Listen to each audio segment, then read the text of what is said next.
amna stand barakada mimi na chini.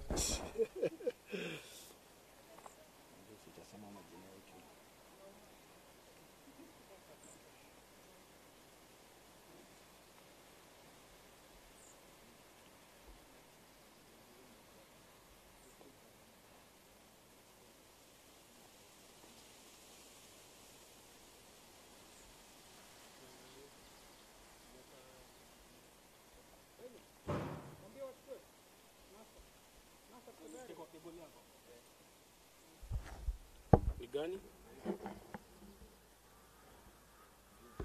Si ndio hii umeka?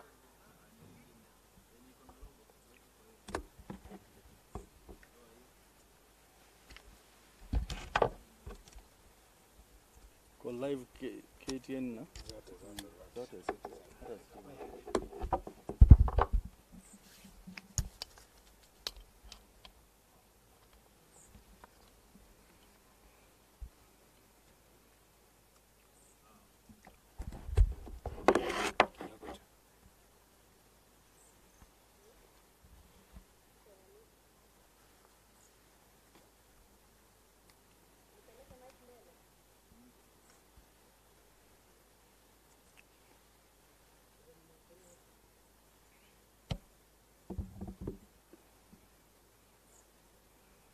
You tell us when you are ready.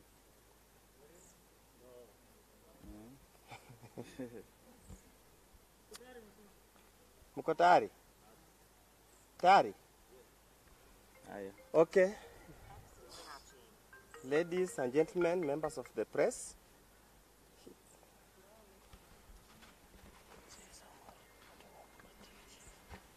this is a statement by Western MPs caucus. Most of our colleagues are still in the constituencies, attending to the results of the mayhem that have been unleashed on our people. With me here today, there are a few of us. We have decided to come and tell the nation and the world the kind of atrocities that are being meted on our people, both here in Nairobi, Mombasa, and the communities in the constituencies in the former Western Province. My name is Dr. Undo. I'm the MP for Funyula constituency. With me is Amisi, MP for Saboti, Mr. Sosi, Mheshimiwa Sosi, nominated MP on NC, and obviously Mheshimiwa Raphael Wanjala. We'll read a short statement, and if there are any questions that require us to answer, we will definitely answer the questions. We take this opportunity to condemn in the strongest term possible the ongoing brutalization and killings of innocent members of the Luhya community, both in Western, Nairobi, and Mombasa, by the police and armed tribal militia. Without fear of contradiction, we want the whole world to know that this is state-sponsored ethnic cleansing, which has been extended to our people after weeks of targeting members of the Luo community. Our people are being punished for their strong support for the opposition National Super Alliance and for refusing to participate in Tuesday's repeat presidential election, which NASA pulled out its presidential candidate Raila Amolo Odinga and his running mate Stephen Kalonzo Musyoka because it was already pre-rigged. In any serious democracy the world over, citizens should never be punished for their political choices. This ethnic profiling of the Luo and now the Luhya communities for their political position is a major political injustice and borders on crimes against humanity. President Uhuru Kenyatta and Inspector General of Police Joseph Boynet should shoulder the blame for the killings, injuries, and destruction of property so far witnessed in Nairobi, Mombasa, Kakamega, Busia, Vihiga, and all other major urban centers in the former Western Province of Kenya.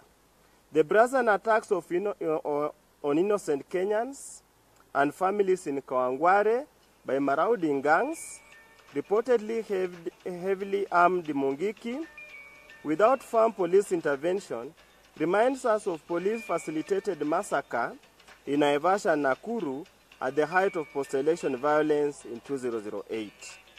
As much as we want IPOA to step in quickly and investigate what took place in Busia, Kakamega, Kawangware, and Bungoma, and today in Vihiga, and bring the individual policemen involved plus their respective area commanders to book, we want IG Boynet to come clean on this bloody campaign. He cannot pretend to be innocent when his officers have now made it a habit to continuously maim and kill innocent Kenyans for fun. We also condemn the brutal harassment of leaders in the region by police, particularly the summoning and holding of Honorable Danga yesterday, and the uncalled for arrest of MCA Chunguli in Vihiga today.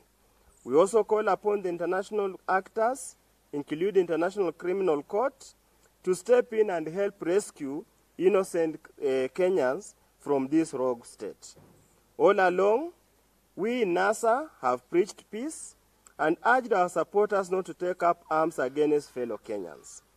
However, it is now emerging that Jubilee leadership, out of panic, are unleashing violence on NASA communities with the intention of provoking them to take up arms in self-defense, then use the same to justify mass killings and frame NASA leaders for the violence and spirit them to ICC or prison. President Uhuru Kenyatta and his team should not imagine that by unleashing Mungiki and police to kill and brutalize our followers, they will stop us from protesting and demonstrating against the current electoral injustice that is subjecting the country to. We refuse to submit to dictatorship and tribal subjugation. No amount of violence will cower us. We are part of Kenya, and everybody needs to know we are part of Kenya. We are not going anywhere. Thank you for that. That is our short statement. We would invite one or few questions.